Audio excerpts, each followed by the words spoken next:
Shalom, soyez bénis.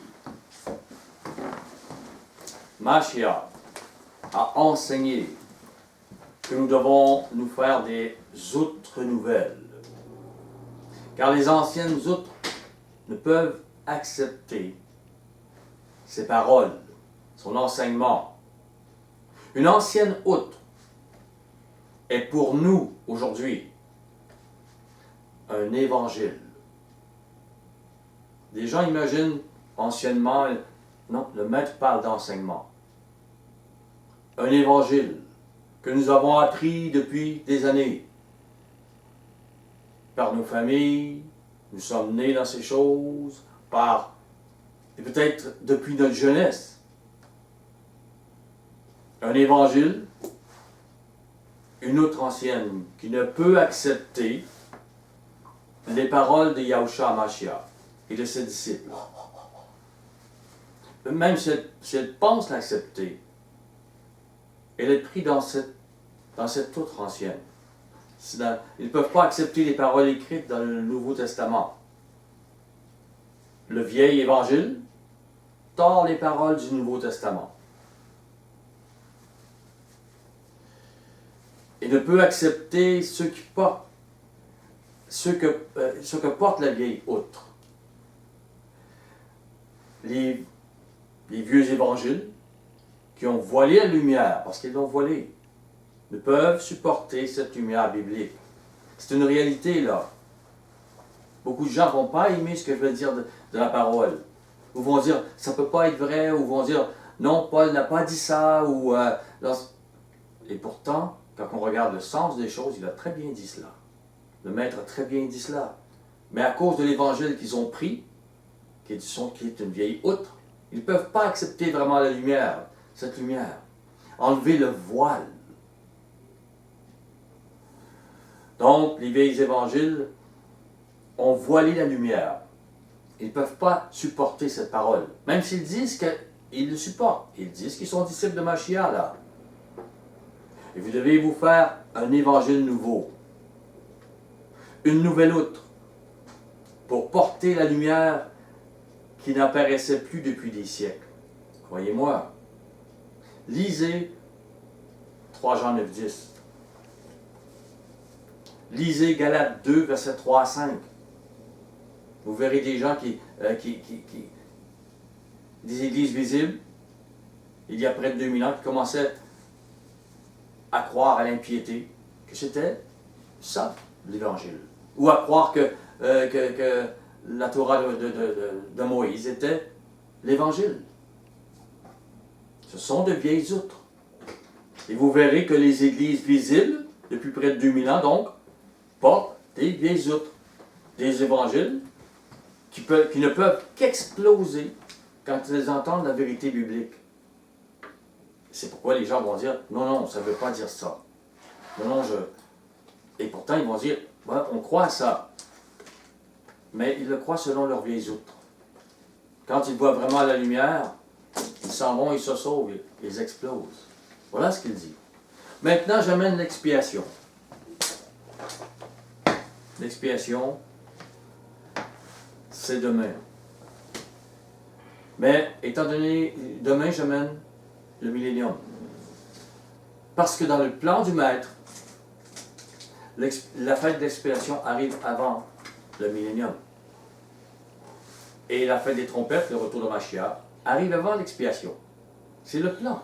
Mashiach arrive, il va vaincre les armées humaines, mais à l'expiation, il va vaincre Satan. Il va les faire attacher et les mettre dans un abîme.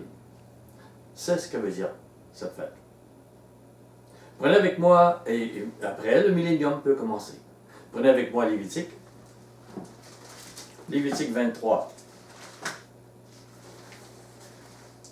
Le verset 26.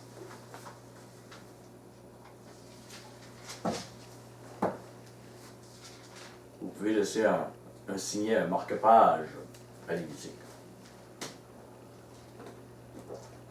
Je vais aller dans Lévitique 23, Lévitique 16.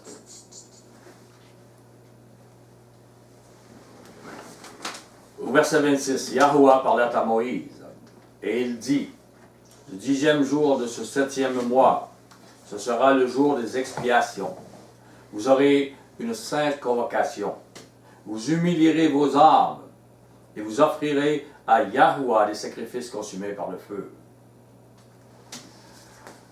Vous humilierez vos âmes. C'est une expression qui veut dire « vous jeûnerez ».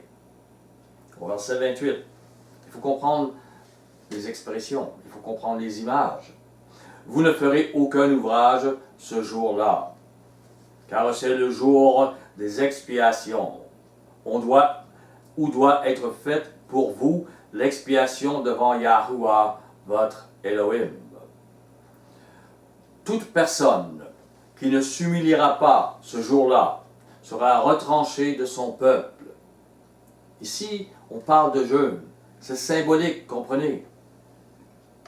Pour aujourd'hui, c'est comme on enlève de nos vies cette nourriture qui nourrit la vieille outre. Pour arriver à prendre notre nouvelle, on expie. Et la personne qui ne peut pas faire ça ne pourra pas être parmi son peuple. Toute personne qui fera ce jour-là un ouvrage quelconque, je la détruirai du milieu du peuple, de son peuple. Vous ne ferez aucun ouvrage. C'est une loi perpétuelle pour vos descendants dans tous les lieux où vous habiterez. Ce sera pour vous un Shabbat, un jour de repos. Vous humilierez vos âmes. Comprenez ce qu'il faut dire. Dans nos Shabbats, s'il n'y a pas d'amour dans vos Shabbats, vous ne vivez pas le Shabbat avec le Maître. Le disciple de Mashiach est reconnu par l'amour qu'il y a les uns entre les autres. Si vous n'apprenez pas à avoir une nouvelle outre, vous ne pouvez pas être son disciple non plus.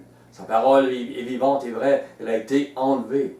Maintenant, elle est comme cette lumière doit être remise. Et dès le soir du 9e jour, donc, vous humilierez vos âmes jusqu'au soir suivant. Toute une journée, d'un soir à l'autre, vous célébrerez votre Shabbat. Célébrez votre jeûne. On peut dire l'enlèvement de votre vieille outre et la remise d'un nouvel outre. Célébrez. Et le fait que les démons sont attachés, Satan aussi, et ne seront plus dans le millénium. Prenez avec moi Lévitique 16, verset 3. Lévitique 16, verset 3. Voici de quelle manière Aaron entrera dans le sanctuaire. Il prendra un jeune taureau pour le sacrifice d'expiation et un bélier pour l'Holocauste. Il y a ici deux actions, deux sacrifices. Au verset 4, il se revêtira de la tunique sacrée de lin. Il portera sur son corps des caleçons de lin. Il se ceindra d'une ceinture de lin. Et il se couvrira la tête d'une tiare de lin. Ce sont les vêtements sacrés dont il se revêtira après avoir lavé son corps dans l'eau. Le lin représente la pureté, la sainteté. Votre vie, comment vous devez vous présenter devant le Maître. Le contrôle de votre esprit, le contrôle de votre corps, tout. Vous lavez. Au verset 5, il recevra de l'assemblée des enfants d'Israël 2 boucs pour le sacrifice d'expiation et un bélier pour l'Holocauste. 2 actions, expiation et Holocauste. Au verset 6, Aaron offrira son taureau expiatoire. Et pour qui il le fait?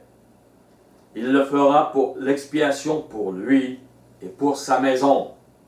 On ne parle pas du peuple. Pour lui, sa maison, il est le ministère. Ils sont comme les élus de ce temps, les prémices à ce moment-là. Le taureau expiatoire est pour l'expiation d'Aaron et sa famille. Sa maison. Il symbolise ceux dont l'expiation, le pardon, est fait avant les autres humains. Il faut comprendre, c'est ce que vous vivez aujourd'hui. On prie pour nos familles, on prie pour nos gens, on prie pour ce monde. Mais ce monde n'est pas appelé aujourd'hui. Ceux qui vont être appelés vont répondre. Quand vos prières ne sont pas pour rien. Parce qu'un jour, dans le temps, le Maître ne les appelle pas aujourd'hui, il les appellera dans le temps. Dans le millénium ou après le millénium, dans le grand jour de la correction. Comprenez, c'est tout écrit dans le plan. Nous devons avoir foi et croire. Voir, c'est pourquoi nous sommes, et c'est pourquoi que le taureau expiatoire n'est seulement que pour la maison d'Aaron. Au verset, on va aller dans Romains 8, 33.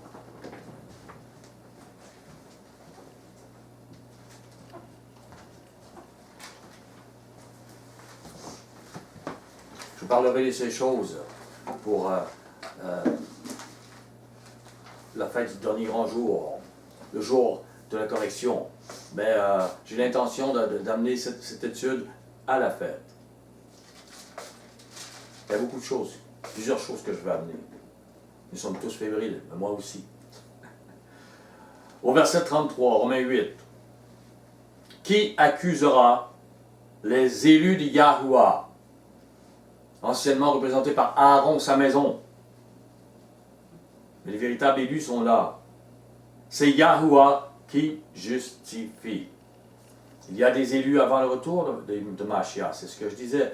Au verset 28, nous savons du reste que toute chose concourt au bien de ceux qui aiment Yahuwah. De qui? De ceux qui sont appelés selon quoi? Son dessein. Quand Mashiach prie, il ne prie pas pour tout le monde, il prie pour ceux qu'il a appelés selon son dessein. Car ceux qu'il a connus d'avance, il les a aussi prédestinés à être semblables à l'image de son Fils, afin que son Fils fût le premier-né entre plusieurs frères. Et ceux qu'il a prédestinés, nous, il les a aussi appelés.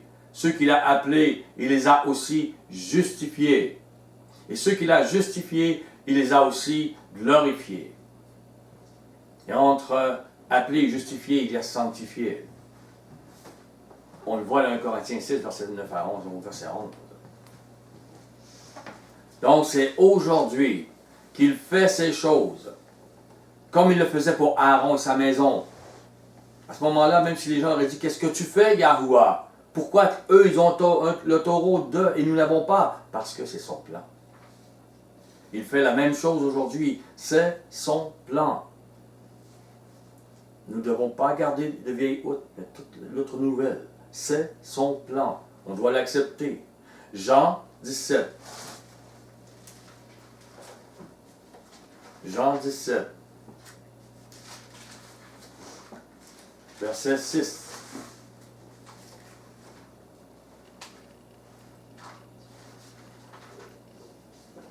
Juste avant de mourir, Mashiach fait une prière puissante, pressante à son Père.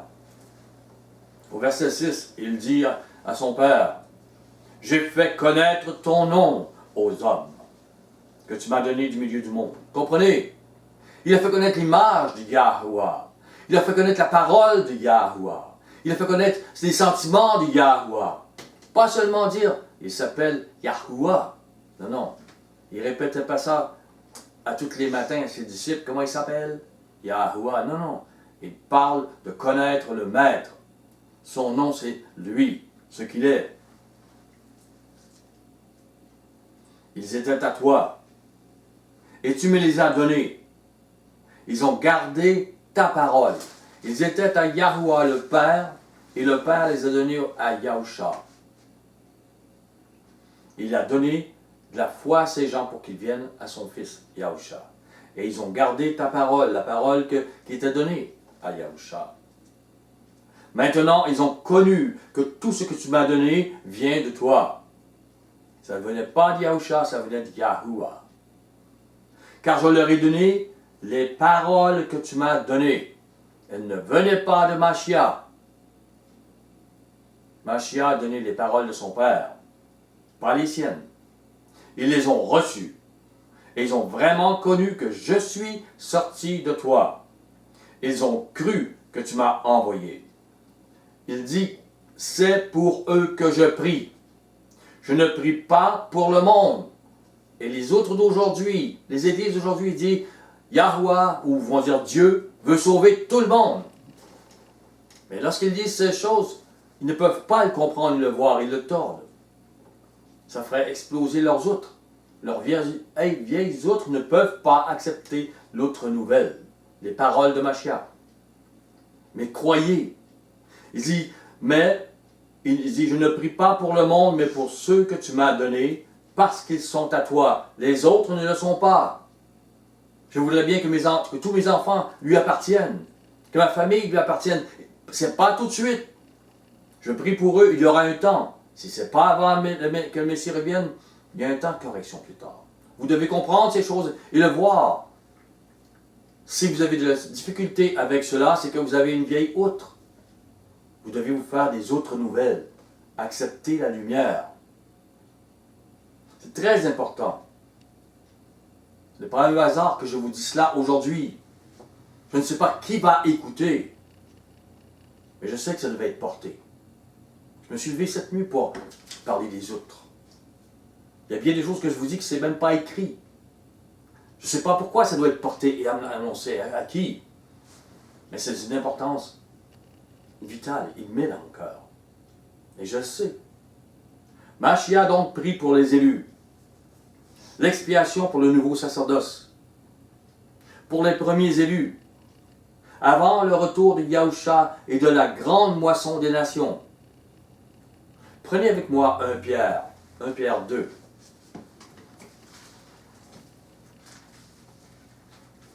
1 Pierre 2, verset 4.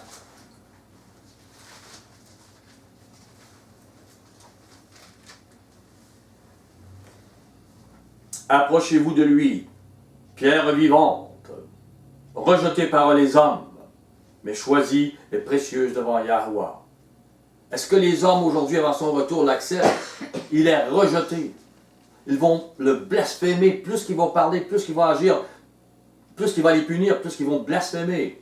Et ils vont prendre leurs armées, toutes les armées de la terre, pour aller se battre contre Yahusha Mashiach. Ils ne l'aiment pas. Mais cette pierre est choisie et précieuse devant Yahweh. Vous devez aimer et comprendre, accepter sa lumière. Et vous-même, comme des pierres vivantes, édifiez-vous pour former une maison spirituelle. Nous devons, je pourrais vous nommer, je vous aime, nous devons former la maison spirituelle de Yahweh. C'est pas, on va attendre un temple à Jérusalem, c'est aujourd'hui. Nous sommes le temple. On doit former cette maison, il doit être parmi nous. Son esprit doit descendre puissamment. Et nous devons croire à cette lumière. Nous devons être un saint sacerdoce, afin d'offrir des victimes spirituelles, pas des bœufs, c'est nous la victime. C'est ce que Mashiach vit en nous. Nous devons être morts, porter cette mort, notre croix, porter Mashiach son amour, quel que soit le sacrifice que ça peut donner, parce que l'être humain n'aime pas cet amour, n'aime pas cette miséricorde, n'aime pas Mashiach. Mais vous faites ce sacrifice spirituel pour être cet amour, cette miséricorde pour les autres, devenir utile pour Yahuwah. Comprenez? Entre les mains de Mashiach. Devenir agréable à Yahuwah par Yahusha à Mashiach. Nous sommes un sacerdoce nouveau. Comprenez? L'ancien sacerdoce pour les Lévites n'est plus là. Ça n'existe plus. Il n'y aura plus de Lévites dans un temple à Jérusalem. Croyez, soyez une nouvelle outre. Nous sommes appelés à former ce sacerdoce nouveau. C'est nous. Nous sommes appelés à entrer dans une nouvelle alliance. Un nouveau sacerdoce. Prenez avec moi 1 Hébreux 7, verset 11. Je sais que je l'amène souvent, mais c'est tellement une réalité. Hébreux 7, 11. Si donc la perfection avait été possible par le sacerdoce lévitique, il est impossible, car c'est sur ce sacerdoce que repose la Torah donnée au peuple, qu'était-il encore besoin qu'il parût un autre sacrificateur selon l'ordre de Melchisédek, un autre ordre qui n'a pas du tout rapport avec Aaron, et non selon l'ordre d'Aaron. Car le sacerdoce étant changé, il est changé. Et nous devons, nous, devenir ce sacerdoce. Nécessairement, il y a aussi un changement de Torah. Regardez le Nouveau Testament et vous dites-vous, c'est la Torah nouvelle pour moi. C'est le sacerdoce nouveau pour moi. Si vous ne pouvez pas comprendre ça, c'est que vous êtes attaché à un ancien évangile. Vous devez dire oui. Oui, Paul a raison. Oui, le Nouveau Testament a raison. Oui, la lumière est là. Enlevez le voile. Ayez foi. C'est tellement important. Donc, sacerdoce nouveau, une nouvelle Torah, une Torah réformée. Hébreux 9, verset 1, nous dit, la première alliance, parce que nous sommes dans une seconde alliance. La première alliance, donc, avait aussi des ordonnances relatives au culte et le sanctuaire terrestre. L'alliance et la Torah étaient liées. Vous comprenez? Au verset 8,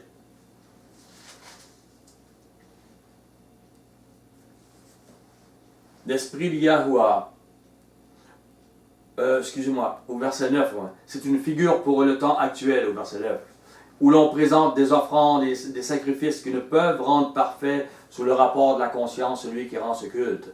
L'ancien culte, le culte de la lettre donné et le sacrifice d'animaux ne pouvaient rendre notre conscience parfaite, et qui, avec les aliments, les boissons et les diverses ablutions, étaient des ordonnances charnelles.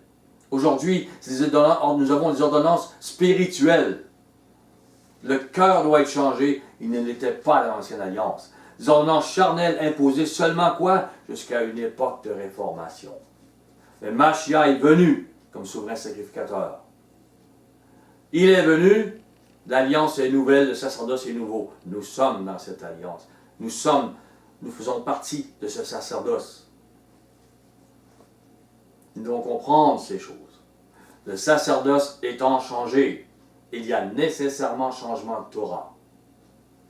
Dans le Jewish New Testament, David H. Stern, qui est un érudit juif, je crois qu'il est né en 1936, il a étudié,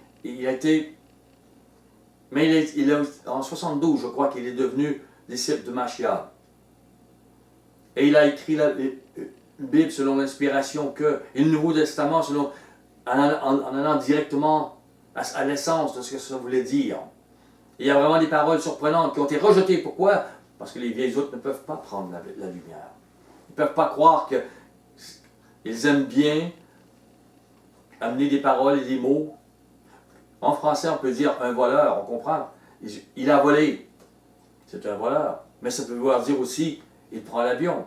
Alors, on prend des mots pour transformer ce qu'on veut.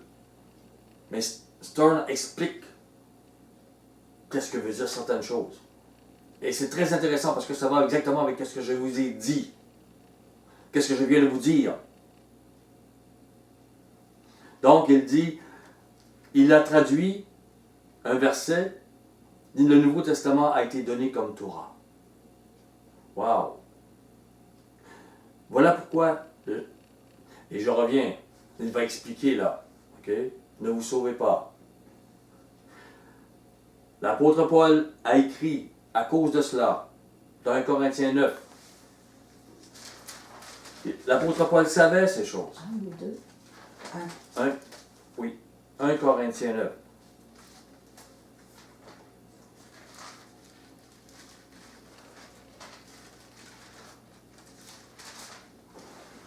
Je me sens tellement inspiré, rempli de son esprit. J'aimerais tellement que tout devienne lumière pour vous. Verset 19. Faites-vous de nouvelles outres, un nouvel évangile.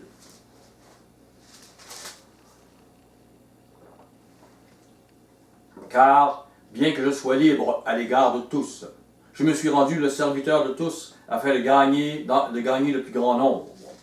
Il dit, Avec les Juifs, j'ai été comme un Juif, afin de gagner les Juifs.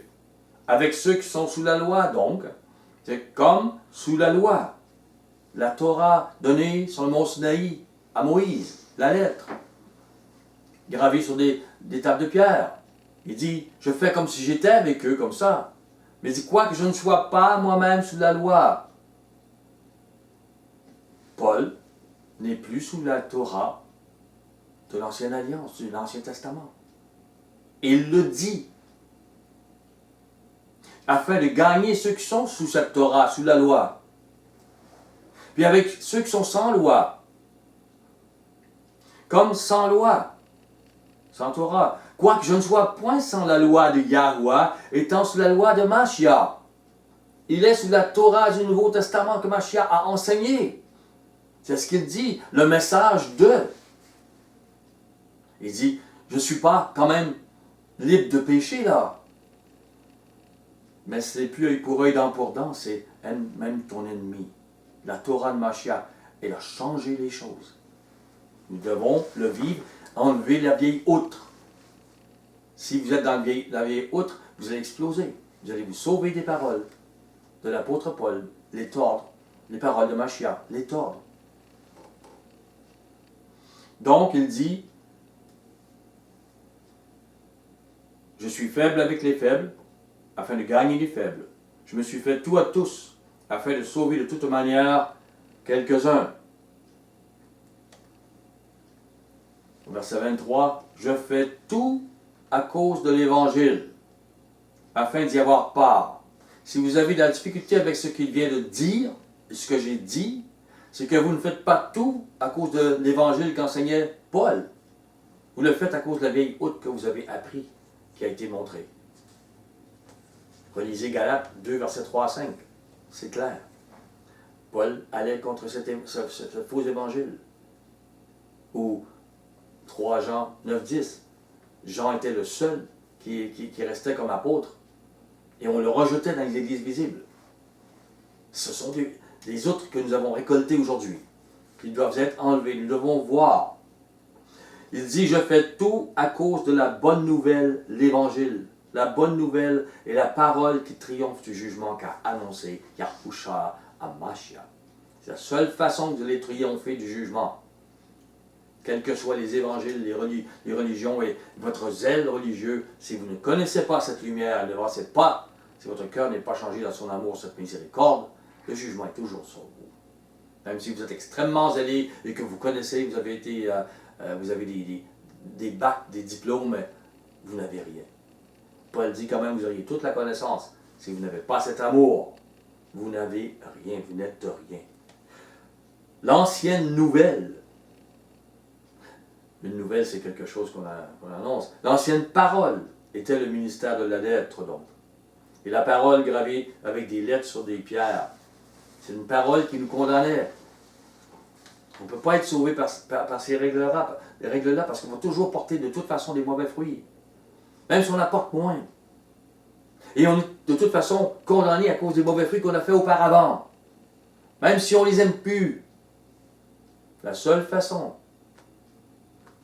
c'est le ministère de l'Esprit qui transforme notre cœur.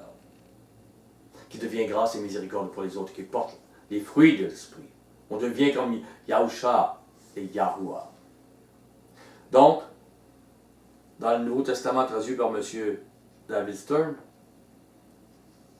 prenez avec moi l'Hébreu 8.6. Je vais vous montrer comment lui il a traduit. Je vais vous montrer ce que nos Bibles vont dire.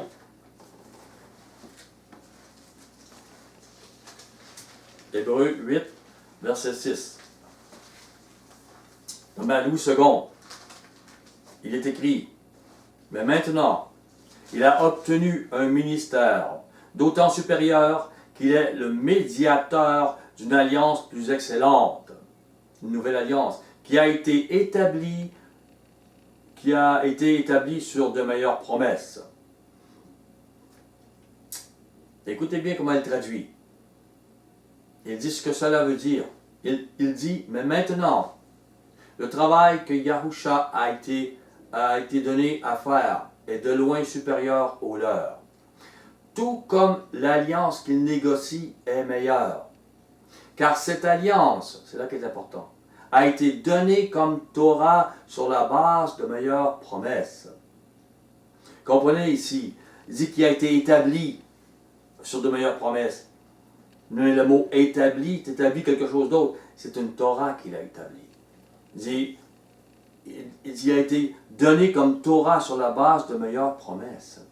Il dit c'est ça que tu retrouves dans le véritable écrit hébreu. Et les gens n'ont pas mis ça parce qu'ils veulent pas ça. Une vieille goutte comme l'autre vieille goutte ne veut pas ça. Donc, il dit, la plupart des traductions nous informent que la Nouvelle Alliance a été promulguée. Parce qu'ici, j'ai dit établi, mais aussi, il y a d'autres traductions qui vont dire promulguée à la place. Okay? Sur la base de meilleures promesses.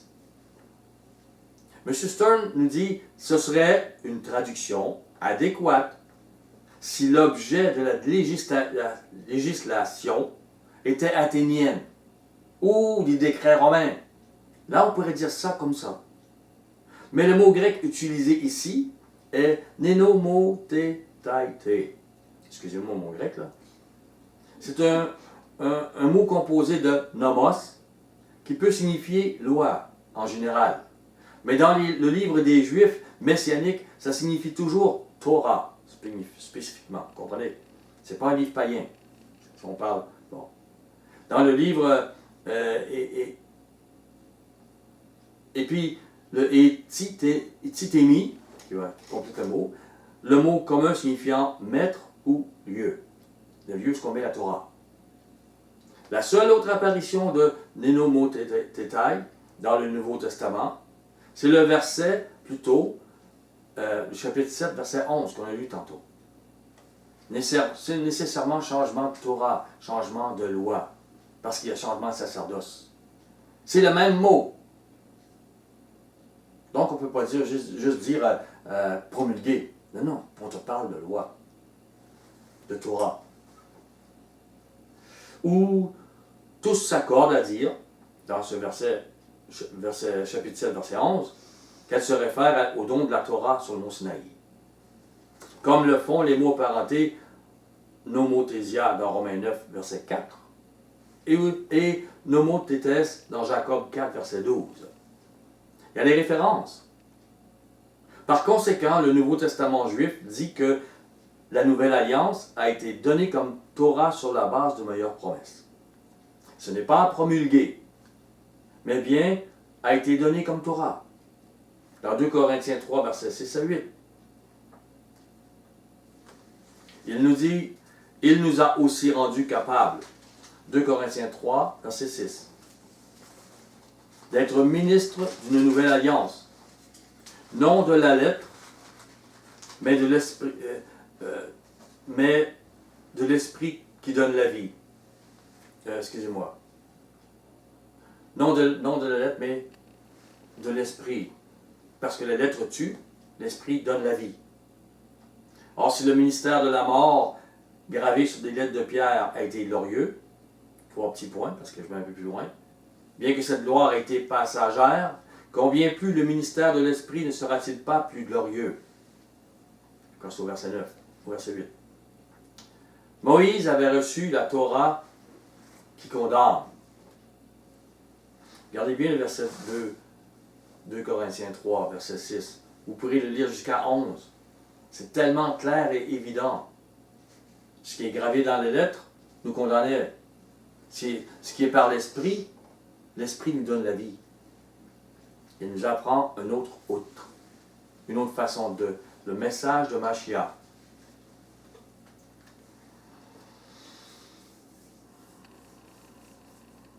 Donc, Mashiach est la Torah qui donne la vie, qui explique la façon de trouver grâce en donnant grâce aux autres pour les offenses qu'ils nous ont faites.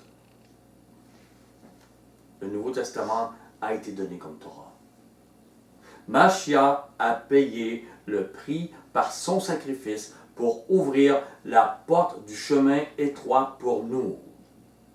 Mais aussi pour que nous recevions la loi, pour accepter la nouvelle alliance, vivre cette nouvelle Torah, former ce nouveau sacerdoce, cette maison, ce temple de Yahuwah, par Yahusha HaMashiach.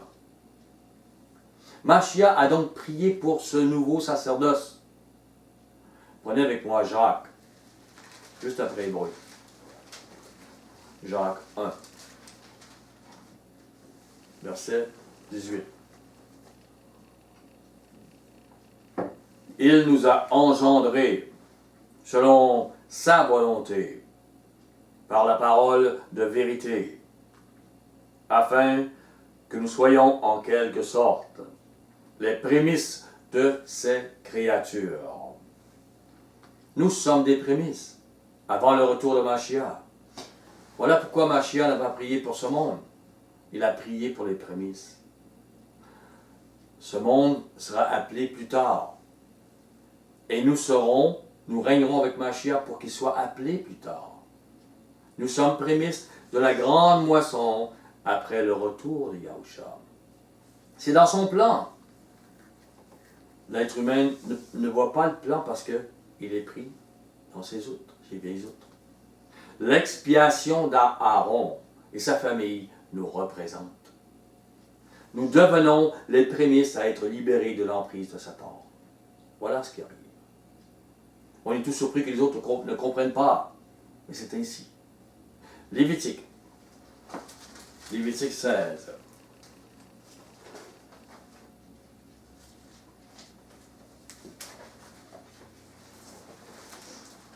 Verset 7.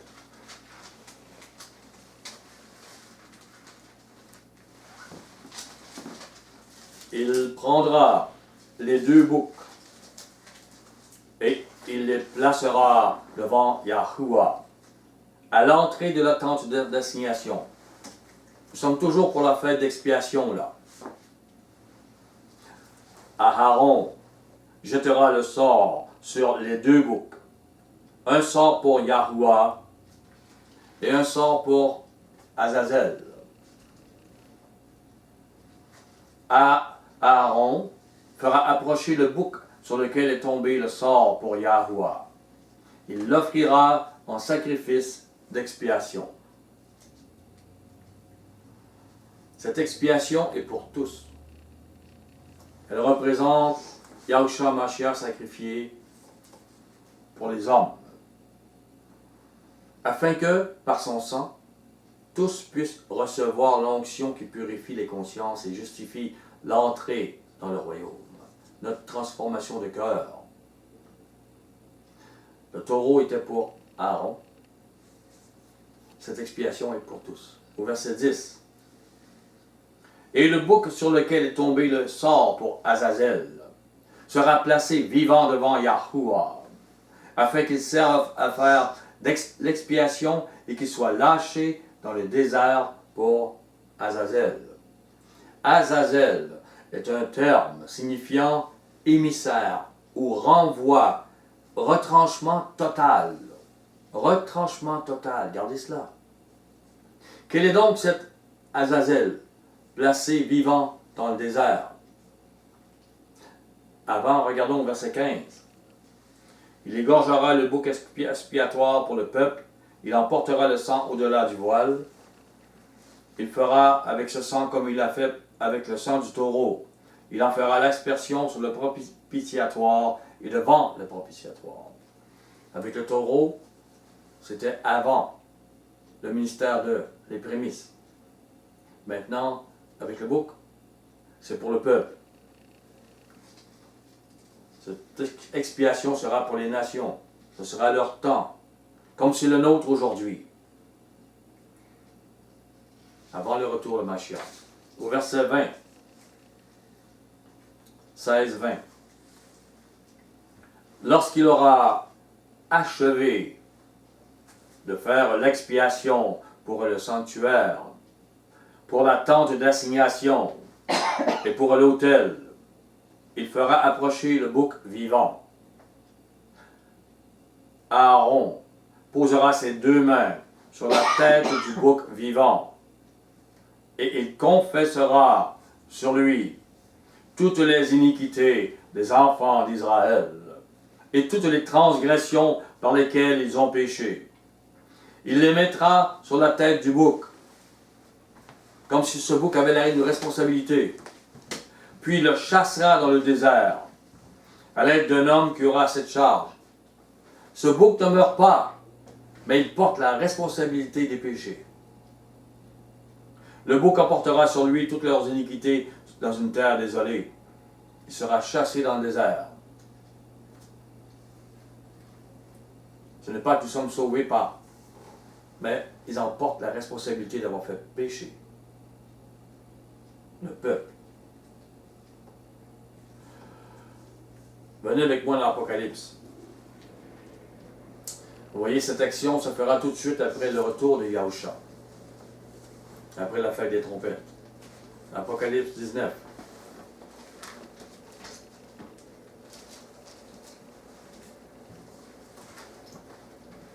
Apocalypse 19, verset 11. Puis je vis le ciel ouvert, et voici, parut un cheval blanc.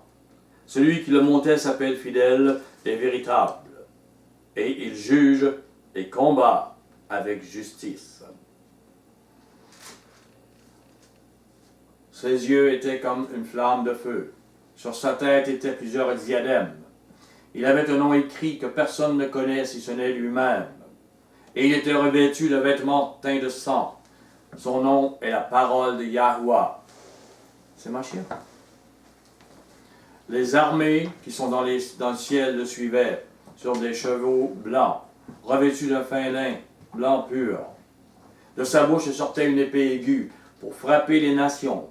Il les pètera avec une verge de fer. Il foulera la cuve du vin de l'ardente colère de Yahuwah Tout-Puissant, tous ces gens qui ont été contre lui.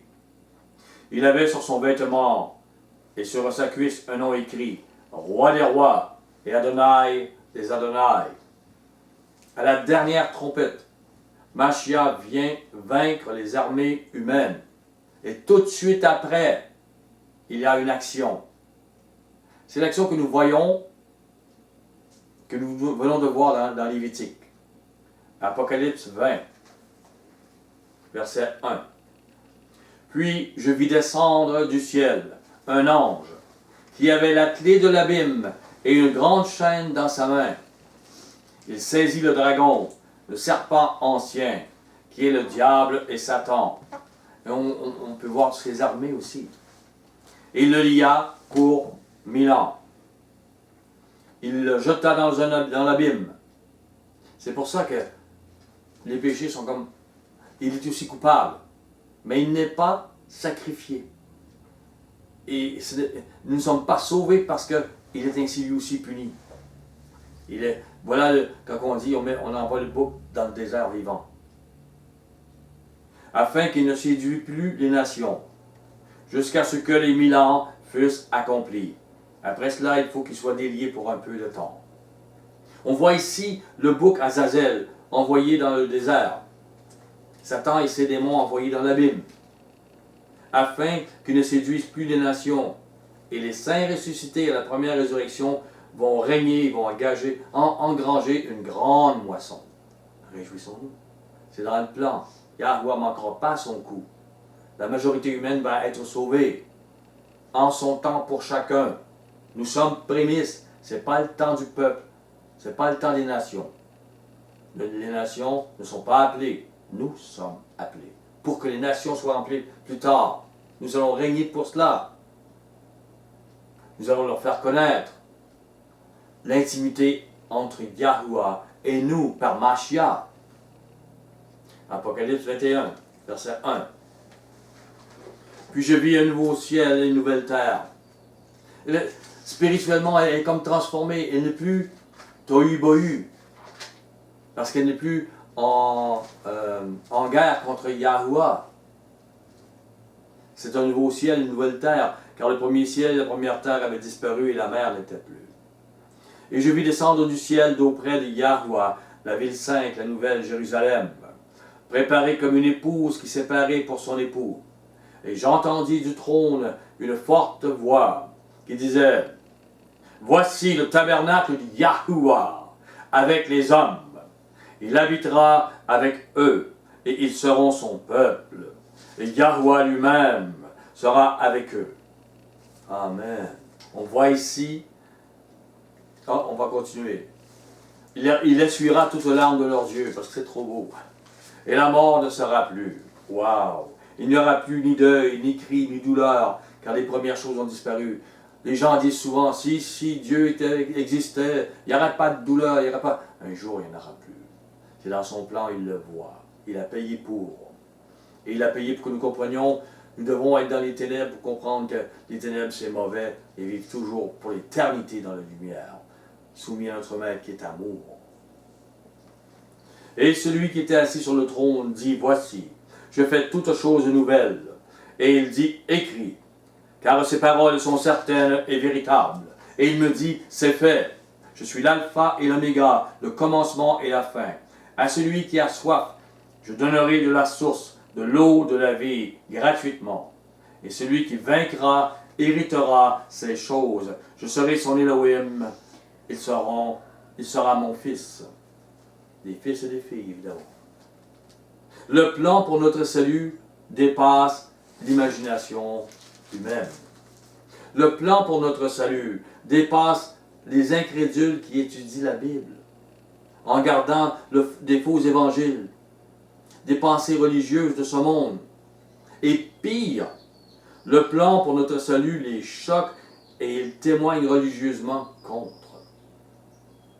Ils tordent les paroles pour essayer de dire ce que tu dis, c'est pas vrai. Ce qui est écrit là, c'est pas vrai.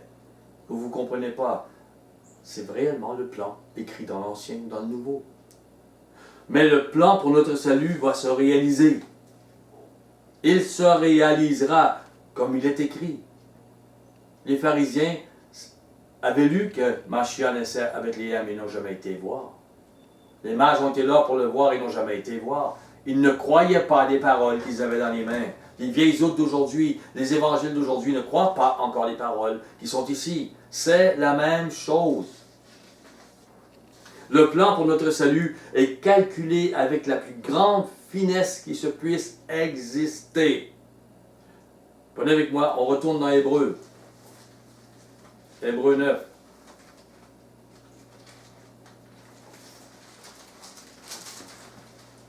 Verset 22.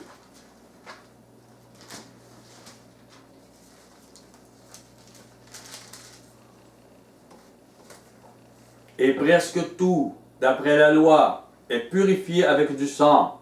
Et sans effusion de sang, il n'y a pas de pardon.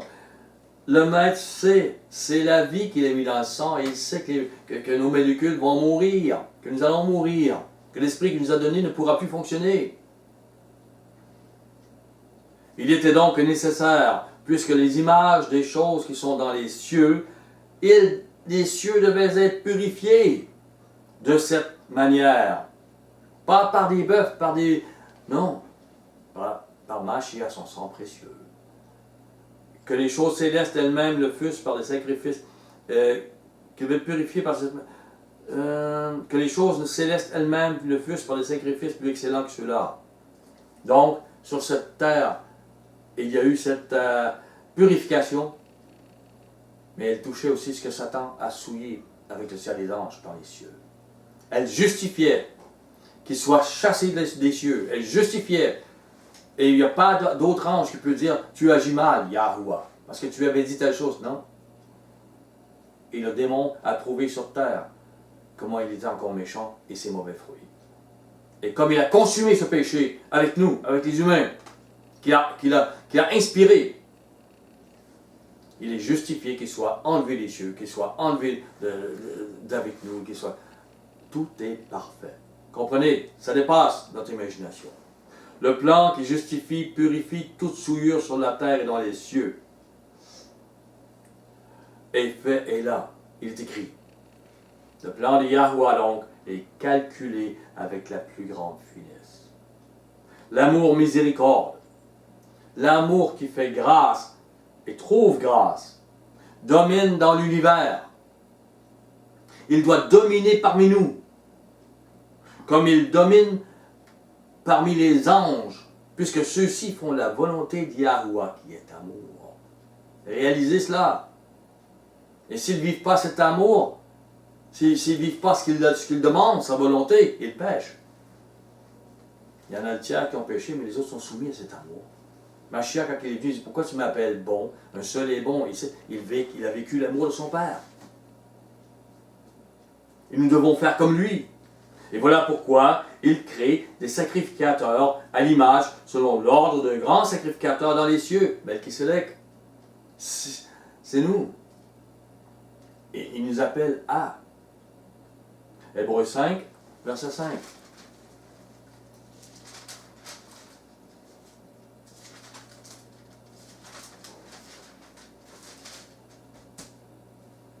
Et Mashiach ne s'est pas non plus attribué la gloire de devenir souverain sacrificateur. Comprenez, il n'était pas souverain sacrificateur selon l'ordre de Melchisedec avant de venir faire son sacrifice selon cet ordre. C'est un ordre dans les cieux. Ce n'est pas un ordre terrestre, charnel comme celui d'Aaron. Jamais l'ordre d'Aaron n'aurait été assez pur, assez parfait pour qu'il puisse faire ces choses-là, cette purification. Donc Mashiach est devenu souverain sacrificateur parce que son Père lui a donné ça.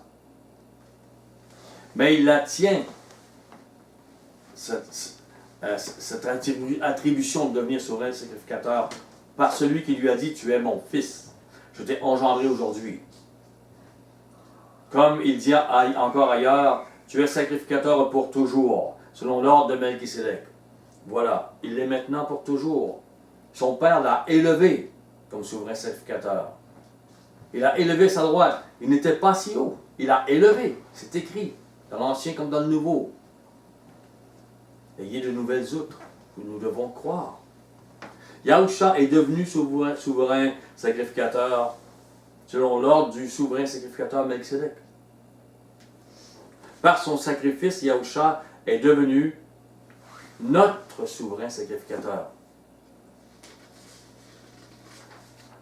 Il a expié nos fautes, pas celles de Satan. Comprenez? Satan est puni. Il est dans l'abîme. Nous serons ressuscités pour sans doute le remplacer dans les choses qu'il devait faire. Il est toujours méchant, Satan, pour l'éternité. Nous sommes des vases charnels.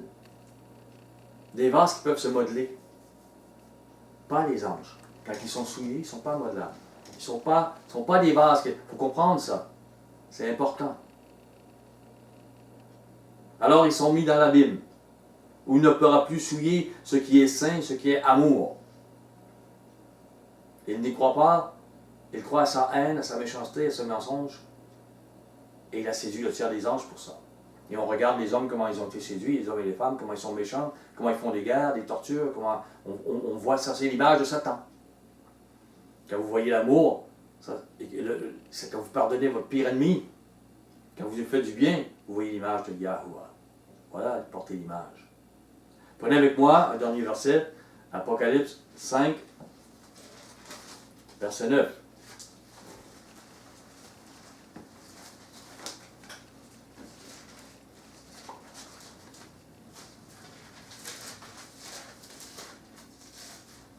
Il chantait un cantique nouveau.